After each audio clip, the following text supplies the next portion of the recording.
چې تاسو د الله د دې زندان نه ډېر ویرېږئ که د امریکانو د کیوبا د زندان نه ډېر ویرېږئ. ای د زندان ویرېدونکو خلکو، د رب العالمین زندان خو مې ورځ در په یاد کړئ که نه؟ د سی آی ای او د آی اس آی د استخباراتو خاطر کوئ، د هغې نه ډارېږئ.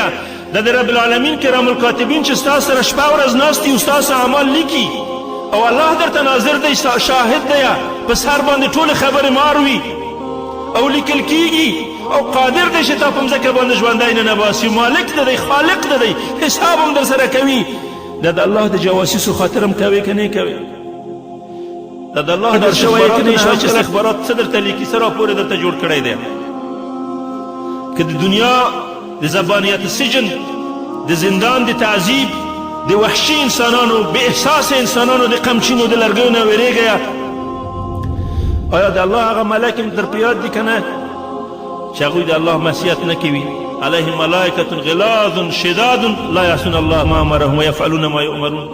د هغه غلاظ و شدادو ملایکو د عذاب هغه هم تصور د سره شته که نه؟ عقیده د سره شته که نه؟ آیا د ژوند به تر اخره پورې همدغسې وي؟ بوش دې هم وار وي.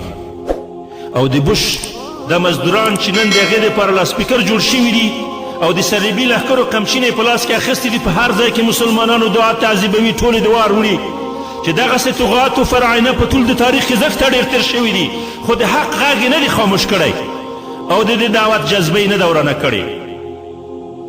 تاسو د تشدد به زمونږ په مسلمانانو کې مړاوې د جهاد جذبت به دوه ورې تازه کا. ستاسو د ظلمونه به بیا بیرته د مجاهدونو صفونه جوړ کا. تاسو د دې ظلم نتیجه وه چې نن په عراق کې په لکاو مسلمانان مسلح شول او په ځان پورې بمونه تړي او د صلیبي لښکرو دپاره د ستونې ازغي وګرځېدل.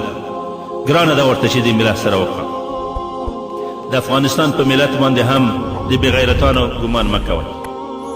د ملت نن قیادت